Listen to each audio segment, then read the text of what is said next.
No Flamengo, eu acho que se ele fosse contratado hoje, eu acho que ele barraria o Carrascal, seria o meia pela ponta direita ali. E sem dúvida vai acrescentar e vai ferrar o Palmeiras, né? Porque o Palmeiras... porque aumenta o tamanho do Flamengo. O Paquetá é um cara que muda time. Ele muda de patamar o time, né? Eu vi alguns comentários, não, mas o Paquetá, não estamos mais em 2018 ainda, estamos em 2026, muita coisa aconteceu, ele é um jogador melhor do que era na época, e seria, assim, na minha visão, titular absoluto. Acho que não tem, ele barraria o Carrascal, na minha visão, assim, rapidamente. Acabei de falar com uma fonte muito forte no Flamengo sobre a situação do Paquetá. As negociações, elas começaram desde o fim do Mundial de Clubes, tá? Da final do Mundial de Clubes lá, do Flamengo com o Paris Saint-Germain. Foi aí que as negociações começaram. O departamento de futebol do Flamengo já teve algumas reuniões com os donos do West Ham, tá?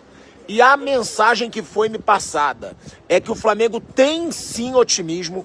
E por quê? Porque o Paquetá está se esforçando muito para voltar ao Flamengo.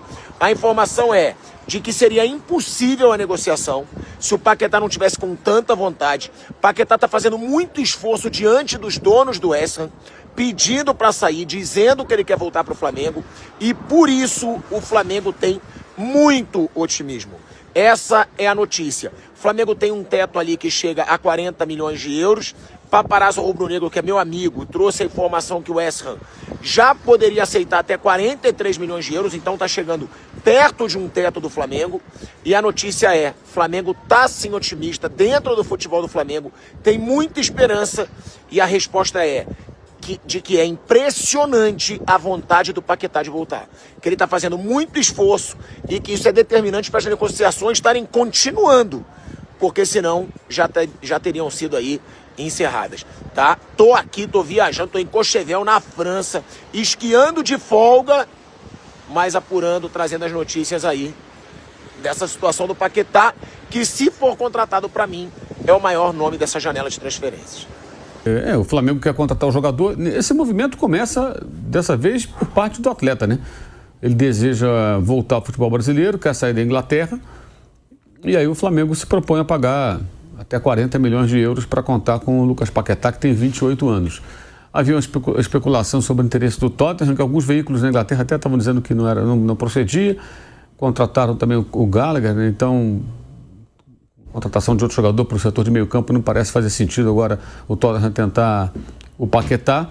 E a grande questão é que o West Ham está numa situação difícil no campeonato inglês, muito ameaçado de rebaixamento, está 7 pontos atrás do último time que não seria rebaixado hoje, que é o Nottingham Forest. Ele é o primeiro dos 3 que a priori serão rebaixados, West Ham, Burnley e Wolverhampton, e precisa do jogador, né, para tentar escapar da queda para a segunda divisão. É um impasse, né? No meio do ano, acho que essa negociação ela seria muito mais viável. O Flamengo está tentando para agora. Acho bem difícil agora. Bem difícil mesmo por conta da situação do time. Acredito que a tendência seja o Paquetá ficar por lá até o final do campeonato, até maio. E aí, maio, pode até deixar um negócio já amarrado, né? Para maio se concretizar e ele deixar o clube inglês. Na Inglaterra fala-se de pedidas acima dos 40 milhões, uns falam 45, outros falam 50, enfim. O Flamengo deve chegar até 40, se caso, né, cheguem a um acordo, mas é um negócio que tem grande chance de acontecer, especialmente pelo desejo do jogador. A não ser que apareça algum fato novo aí, né? Um monte de ideia, alguma proposta milionária da Arábia, essas coisas que às vezes acontecem no futebol. Mas o movimento nasce do interesse do jogador em voltar para o Brasil, jogar no Flamengo, ele quer voltar para o clube onde começou. Teve toda essa situação aí da acusação da qual ele se livrou, foi inocentado, né, de envolvimento no esquema de apostas e tal, forçar cartão amarelo, né, cartões amarelos. Não vive seu melhor momento técnico, acho que isso também tem muito a ver com tudo que ele viveu, além da fase muito ruim da equipe, né? Mas o técnico no Espírito Santo, português, não quer liberar o jogador agora, porque digamos que ele seja vendido, o Flamengo paga 40 milhões. Não seria fácil para o West Ham contratar outro jogador para a posição. Porque você contrata o jogador sabe que a chance é muito grande de estar na segunda divisão daqui a 6 meses. E aí, como é que você faz, né? É difícil, né, você encontrar uma reposição nesse contexto, nesse cenário. Então, é uma negociação complexa para agora, mas bem mais fácil de se imaginar que ela se concretize no meio do ano. O que pode acontecer até um acordo que eles possam amarrar ele permanecer lá mais alguns meses e se transferir no meio do ano. Eu acho até que isso é uma tendência, pelo que eu conversei com algumas pessoas que trabalham a carreira do jogador, até mais forte do que agora. Uma possibilidade até que tem o Flamengo é o West Ham despencar ainda mais na tabela. Essa distância de 7 pontos aumentar para 10, para 12, para 15, né, em relação a escapar do rebaixamento, que aí você vai perceber que o rebaixamento é inevitável e isso pode acelerar processos, né? O time tem vários jogos até o final da janela, que é 3 de março, e pode acontecer, de chegar no finalzinho de fevereiro, o time está 15 pontos atrás da zona do rebaixamento, do último fora da zona do rebaixamento, virtualmente rebaixado, e até resolver liberar o jogador, porque não tem muito jeito mesmo. Vai ter que ir para a segunda divisão, para Championship, né, como eles chamam lá. Então tem coisa para acontecer, eu imagino que isso deva se estender aí por mais algumas semanas, por conta de tudo que envolve, né? Não é simples para o time inglês liberar o jogador nesse momento, né? E eles entendem também que o jogador tem mercado e tal, mas não adianta ele ter mercado se ele não quiser ir para outro clube, né? Tem isso também. Aí não vai adiantar nada. O outro paga 50, 60, 35, 80, não importa. Se ele não quiser ir, não vai ter jeito. Aí ele teria que cumprir o contrato, que vai até a metade do ano que vem. Ele tem mais 1 ano e meio de contrato, ou seja, o compromisso dele com o time inglês vai até o final da próxima temporada. Nós estamos no começo da segunda metade da atual temporada, 25 e 26, vai até metade de 27, o compromisso dele com o West Ham, que é quando ele ficaria liberado. Até mais uma razão pela qual eu imagino, e não sou eu, né? As pessoas imaginam que no meio do ano seja mais factível essa negociação, porque ele entraria no último ano de contrato e aí mais 6 meses, ou seja, no final desse ano poderia assinar até pré-contrato e sair sem custo, né, para algum clube. E aí o West Ham não recuperaria nem parte do dinheiro investido na contratação dele quando ele veio do Lyon. Lembrando que o Paquetá foi vendido para o Milan, lá ele não conseguiu se firmar. No Lyon ele foi muito bem, na minha visão até foi ali que ele realmente evoluiu muito, jogando em diferentes funções, jogou inclusive com o Memphis Depay no time francês. E aí ele conseguiu ter um bom desempenho, jogando de segundo volante, jogando mais à frente. No Flamengo, eu acho que se ele fosse contratado hoje, eu acho que ele barraria o Carrascal, seria o meia pela ponta direita ali, como joga o Carrascal, como jogava antes o Gerson e antes até o Everton Ribeiro. O Flamengo já há algum tempo tem esse ponta armador pelo lado direito. O Felipe Luiz gosta, né, desse jogador nessa função, canhoto, né, jogador destro, canhoto pelo lado direito, que traz a bola para o meio, abre o corredor para o lateral, faz a tabela, tenta se infiltrar. Eu acho que ele poderia jogar ali, poderia também jogar no lugar do Arrascaeta, se necessário. Poderia ser uma reposição na eventualidade de não jogar o uruguaio, né? Ou até ele ficar na ponta, o Carrascal jogar no lugar do Arrascaeta. O Felipe Luiz ganha muitas opções aí nessa eventual contratação. Pode jogar como segundo volante também, ao lado do Jorginho, ao lado do Eric Pulga, um pouco mais atrás, já fez o papel. E ele jogou inclusive de centroavante, de falso 9 na final da Copa do Brasil em 2017, quando o Flamengo enfrentou o Cruzeiro foi campeão nos pênaltis, fez até gol. Então ele é um jogador muito versátil, ele pode fazer várias funções, como o Carrascal também faz várias funções, né? Então, do ponto de vista técnico, embora não seja uma das prioridades do time, né? Porque as prioridades eram o goleiro, o André já está contratado, o Gil Vicente, o Vitão para a zaga, que era outra carência, e o comando do ataque. O comando do ataque, o Flamengo tentou o Caio Jorge, a negociação não aconteceu, o jogador renovou seu compromisso com o Cruzeiro, né? E o Flamengo até admite não contratar nessa janela eventualmente um outro 9. Eles não querem qualquer 9, eles querem um jogador com características bem específicas, né? E diante disso, acho que é mais uma... É caro, mas é meio que uma oportunidade, que é um jogador de seleção, um jogador de Premier League, com uma idade ainda boa, né, 28 anos, ainda tem aí um tempo grande de carreira pela frente. Não é um jogador como o Jorginho, que chegou com 33, por exemplo, livre, mas é um jogador, evidentemente, 5 anos mais velho. Se o Paquetá foi contratado hoje, faz 5 anos de contrato, quando terminar o contrato ele vai ter a idade que o Jorginho tem hoje. Ou o Bruno Henrique, que tem 35 agora, são jogadores de idade bem mais avançada. Então seria uma grande contratação de fato. Eu acho que ia ser um jogador bem diferente do que ele era quando saiu, né? Até alguns torcedores do Flamengo, que não acompanham talvez muito futebol lá de fora, eu vi alguns comentários, não, mas o Paquetá, não estamos mais em 2018, amigo, estamos em 2026, muita coisa aconteceu, ele é um jogador melhor do que era na época, e seria, assim, na minha visão, titular absoluto. Eu acho que ele barraria o Carrascal, na minha visão, assim, rapidamente, para jogar naquele lado do campo ali, pelo lado direito, que eu acho que é a função onde ele se encaixaria de imediato, né? E aí você vai ter muitos jogos, muitas necessidades de revezar jogadores. Acho que seria um passo assim muito grande para um fortalecimento significativo do elenco. Olha, eu acho o Paquetá um baita jogador. Eu gosto muito concordei com o seu entusiasmo quando você falou baita contra. Eu concordo. Eu acho que é um jogador diferente, um cara que acerta times. Sim. A seleção brasileira, quando ele estava jogando, ela tinha um nível diferenciado. A saída dele fez com que a seleção perdesse um pouco também de força. E a relação dele com o Neymar era muito boa também. A conexão com o Neymar era muito boa. Então, assim, ele é um acertador de time mesmo. Ele é um cara que ele faz aquele trabalho em várias posições do meio campo. E sem dúvida vai acrescentar e vai ferrar o Palmeiras, né? Porque o Palmeiras... porque aumenta o tamanho do Flamengo. O Paquetá é um cara que muda time. Ele muda de patamar o time, né? O patamar eleva. Como o Cruzeiro. A chegada do Gerson vai dar uma elevada no patamar do Cruzeiro. Sim. Não é um jogador normal, é um jogador que dá uma elevada. E o Flamengo aumenta a aposta. Ele ganhou o Libertadores, ele ganhou o Brasileiro e ele aumenta a aposta. Ele põe um cara que aumenta nível.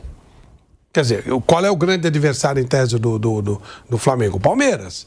Então, o Palmeiras também, no ano passado, não ganhou, não conseguiu ganhar. Vai ficar pior, vai ficar mais difícil. Estamos falando em teoria, chegando, dando tudo certo e tal.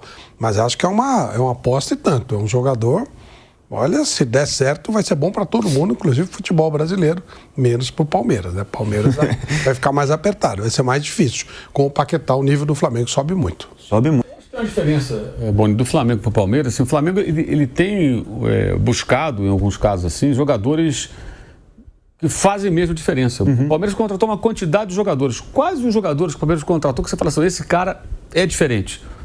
Poucos. Talvez só o Paulinho e o Vitor Roque. Machucado. O Paulinho machucado e o Vitor Roque...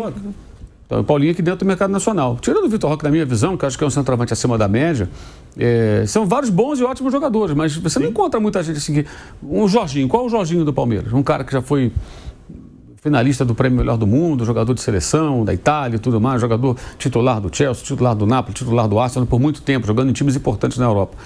Não tem. O Palmeiras ele contratou vários jogadores, são bons jogadores, mas quando o Flamengo tenta o Paquetá, é o tipo do jogador que aqui no Brasil, principalmente na América do Sul, ele pode ser um jogador que faz a diferença em jogos, um cara que pode desequilibrar jogos, como o Vitor Roque pode desequilibrar jogos. Como o Paulinho, se estivesse saudável amanhã, ele vai poder desequilibrar jogos com certeza, um jogador também que tem um potencial um pouco acima. Eu acho que esse é o ponto, é caro, mas é um tiro mais pesado e alguém que possa fazer de fato a diferença. E no momento que o elenco é muito bom, você não precisa de quantidade de jogadores, pode contratar 1, 2, 3 ali, e você vai só qualificar mais e mais o seu próprio elenco. Aí tem uma questão, né? O clube está com dinheiro. Qual o objetivo do Flamengo? Ele é uma SAF que quer gerar dividendos para os acionistas? Não, ele tem que ter finalidade esportiva. Investir no time para, com um time competitivo, faturar mais em dinheiro, em títulos, né? E até vender jogadores, porque se você tem um time qualificado, você potencializa jogadores jovens que entram no elenco, que se qualificam e são bem vendidos também. Uma coisa é você pegar, por exemplo, um garoto, vamos pegar só um exemplo do time que jogou no domingo, contra a Portuguesa. Tem lá um volante, Pablo Lúcio, muito bom jogador, muito promissor jogador. Fez um grande jogo? Não fez. Agora, pega o Pablo Lúcio num jogo do time profissional, depois dele treinar, se ele for incorporado ao profissional, e coloca aí do lado do Jorginho os dois volantes com a Arrascaeta, com o Carrascal, não vou nem falar do Paquetá, tá? Com o Pedro, com o Samuel Lino, né? Com o Alexandro, com o Danilo, com o Léo Ortiz, o Léo Pereira, com o Varela, com esses caras ao lado. É outra situação. O garoto entra no meio de caras. Eu posso lembrar aqui, por exemplo, em 1987, quando o Flamengo foi campeão brasileiro, o lateral esquerdo era o Leonardo, tinha 17 anos. O Leonardo foi lançado pelo Antônio Lopes numa defesa que tinha Leandro, Edinho, Jorginho, Andrade no meio campo, Zico. Então, muito mais fácil, né? O garoto foi um grande jogador, Leonardo, mas ele era um moleque, 17 aninhos. Saiu lá de Niterói e de repente estava jogando no time principal. O técnico era Antônio Lopes, o delegado, ele que pensou. Depois o Carlinhos foi campeão, mas o técnico que lançou foi o Antônio Lopes. Agora, você imagina se ele entrasse num time só de garotos, como ele. Muito mais difícil. Então, jogadores assim podem ser até potencializados e vendidos. O Palmeiras fez isso várias vezes aí com jogadores que subiram, cercado de outros bons jogadores, foram bem vendidos. Uma coisa é o Estevão jogando com os caras. Então, o objetivo é esse, como o Palmeiras também tem. É formar time forte, ganhar títulos, aí você fatura mais, você pode vender jogadores promissores por quantias significativas e tudo mais. O caso do Paquetá é um caso muito peculiar, eu diria que isso está acontecendo também, não é só por conta da volúpia do Flamengo, da sua possibilidade nas finanças, mas pela questão muito pessoal do jogador, né? por tudo que ele viveu lá, por alguma razão que é de foro íntimo, que ele poderia falar com mais propriedade, ele não quer ficar mais lá. Ele quer sair de lá, ele quer voltar para o Brasil. Você vê que ele não fala em sair do West Ham, ele quer sair da Europa, ele quer voltar a jogar no Brasil. E aí entra uma questão também que a gente pode imaginar o seguinte, né? Do ponto de vista financeiro, é claro que lá ele ganha mais, né? Tem a tributação mais pesada também na Inglaterra, né? Que lá é bem... Eu lembro até de um jogador importante aqui de São Paulo que, certa vez, ele chegou a quase acertar com o time inglês. Quando ele viu o tamanho da mordida do leão, ele recuou e não foi. Ficou onde estava mesmo. Estava em outro país na Europa. Não foi. Falei, opa, é isso tudo? Não quero. Não quis ir. Mas um cara desse vem para o Brasil, gente, ele vai ganhar muito bem aqui também. E imagino que um jogador na situação dele já esse tempo todo na Europa, o cara já monta um patrimônio, tudo, ou seja, é uma questão do que você quer para você mesmo, né? Porque assim, quando a gente fala assim, não, o cara vai ganhar muito mais, lá ou aqui, esses caras ganham muito dinheiro. A vida é muito confortável. Chega um momento que o cara tem dinheiro para umas 3 gerações. O bisneto, se bobear, vai estar tranquilo amanhã se não fizerem nenhuma loucura financeira na família. Então, o cara começa a buscar o quê? O bem-estar dele. E parece que ele realmente está disposto a voltar para jogar no Flamengo. Não fosse isso, ele não voltaria também, né? O Flamengo não teria condições de fazer uma proposta, porque ele tem mercado, ele ficaria lá fora, e os 40 milhões, que é o teto que o Flamengo parece que está disposto a chegar, ou pode chegar, acho que não seriam bastante. O que pesa aí é o desejo do jogador. E o momento técnico da equipe, né? Porque, e ali, eu já até falei aqui, tem mais gente lá nessa situação, para ficar atento no meio do ano. Palmeiras, Flamengo, Cruzeiro, que está agora turbinado aí pelo Pedro Lourenço. O caso, acabou de ser contratado o centroavante que o Flamengo desejou na outra janela, o Castellanos, que estava na Lazio, contratado pelo West Ham. Está com o pé na segunda divisão. Vai jogar a segunda divisão? Como é que vai fazer? Né? Não estou dizendo que o jogador não vai querer jogar. Para o time é interessante, eventualmente, numa segunda divisão, manter um elenco tão caro. A queda, eles calculam, quando o time cai da primeira para a segunda, no caso o West Ham rebaixado, ele fatura menos 100 milhões de libras. Tem que fazer um reajuste ali no time. É uma porrada, assim, muito violenta. Imagina, a gente tem mais de 700 milhões de reais, 710, 720, acho que está por aí a Libra, 7.1, 7.2, a menos no orçamento. Então você tem que se readequar. É o caso do West Ham, tem lá o João Gomes, esse tem mercado, até está se especulando que o Napoli tem interesse e tudo mais. Mas tem o André, que para mim é melhor do que ele, o André ex-Fluminense, e tem o Arias também, ex-Fluminense, que está lá. Esses jogadores ficam, tem mercado lá fora, ou ficam disponíveis, até para um empréstimo. Olha, enquanto você está na segunda divisão, me empresta o jogador, ele fica aqui um ano, eu pago o salário dele, e quando você se acertar aí, se você subir, eu te devolvo o jogador, então eu compro, a gente negocia. Isso pode ser feito. Né? É isso. Então, assim, são situações que podem acontecer no meio do ano. Por isso que eu acho que é muito mais factível imaginar essa negociação no meio do ano. Ela pode até ficar toda amarrada agora, né? E ser concretizada no meio do ano. Agora eu acho bem complicado pela situação do West Ham. A não ser, repito, que até o final da janela, dia 3 de março, o West Ham tem vários jogos. Tem vários jogos. Se ele começar a perder, e essa distância para o Nottingham Forest, algum outro que seja ali o 16º, né, o 17º, eventualmente até cair para 18º, aí você vai olhar e falar, pô, tá 18 pontos atrás e tem 20 e poucos pontos para disputar e tal, não vai escapar. Aí talvez isso viabilize, né? Eu acho até que o torcedor do Flamengo que deseja ver o jogador tem que torcer muito agora para o West Ham perder jogos. Porque conforme ele se afundar mais, até conversei com uma pessoa ontem que está envolvida aí, de certa forma, nessas conversações, ela falou, Mauro, sem dúvida, se o time deles perder, fica menos complicado convencer a liberar. Porque esse é um desafio, né? Especialmente, como eu falei, pela dificuldade de contratar. Tá bom, vou vender o Paquetá para o Flamengo agora, pode ir, obrigado, tchau. Peguei 40 milhões de euros. Agora eu vou contratar um outro meia para o lugar dele. Aí eu vou lá contratar o cara, chamo o cara, a gente vai dizer, tudo bem, mas vocês estão quase na segunda divisão, como é que vai ser? O meu jogador vai sair de onde ele está para jogar a segunda divisão? Porque jogar a segunda divisão da Inglaterra, até para quem já viu aquela série do Wrexham, do time lá do Ryan Reynolds, do McElhenney, né? Difícil falar o nome dele, os dois americanos atores. É interessante que você vê assim, os jogadores da quinta, da quarta divisão, como eles sonham com a segunda divisão inglesa, a Championship. Os caras olham para aquilo como, nossa, jogar a segunda divisão. O auge do futebol. Porque eles são da quinta divisão, quarta divisão, terceira divisão. E a Premier League nem entra no radar dos caras. É como se um jogador aqui da Série D, ou sem série, fosse jogar a Série B. Eu vou jogar a Série B do Brasileiro pelo CRB. Pô, que legal, vou jogar a segunda divisão. Pô, cheguei na segunda divisão. Eu jogava a quarta, aliás, ou nem tinha divisão. Estava jogando lá no interior. É mais ou menos isso. Agora, para o jogador que já está no patamar de Premier League, ou Série A da Itália, ou na Bundesliga, ou na Liga na Espanha, ou na Ligue 1 na França, o cara que é de divisão de elite, você fala, ó, você vai jogar lá no West Ham, pode jogar a segunda divisão. Será que o cara se interessa? Então, a dificuldade do West Ham seria muito grande para encontrar um jogador, ainda mais do nível do Paquetá. Paquetá, um cara de seleção brasileira, para colocar no lugar. Então acho que vai ser muito difícil liberar agora. No meio do ano, acho bem mais factível. Lembra muito a situação que nós discutimos aqui há um ano. Jorginho. Muita gente fala, não, o Jorginho vai falar, gente, não vai ser agora. No meio do ano, tudo bem. Por que o Arsenal iria liberar o jogador no meio da temporada? E o Arsenal tentava ser campeão inglês. Parece que dessa vez vai, né? Tem que estar com mais chance, mas a gente nunca sabe. Se tratando do Arsenal. Mas não tinha sentido, mas ele é reserva. Sim, mas ele entrava muito nos jogos. É parecido com o caso do Almada, aí que surgiu essa onda toda, né?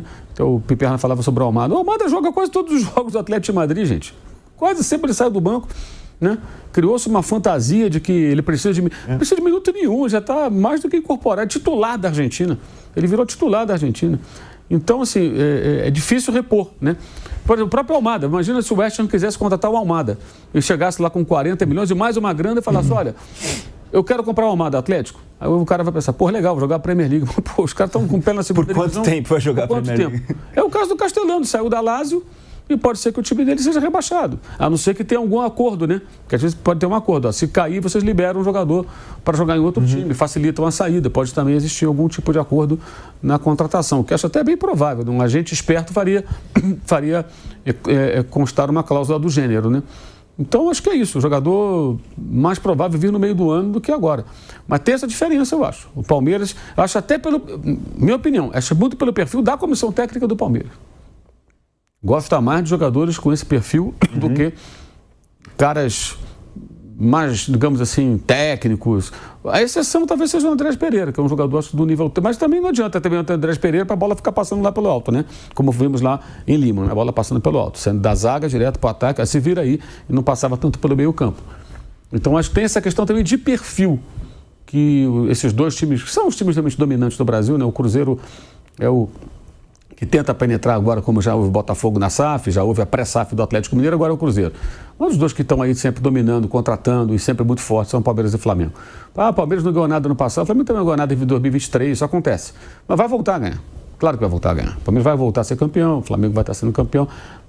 A gente já está com uma década, completando agora esse ano, uma década que os dois de alguma forma são protagonistas.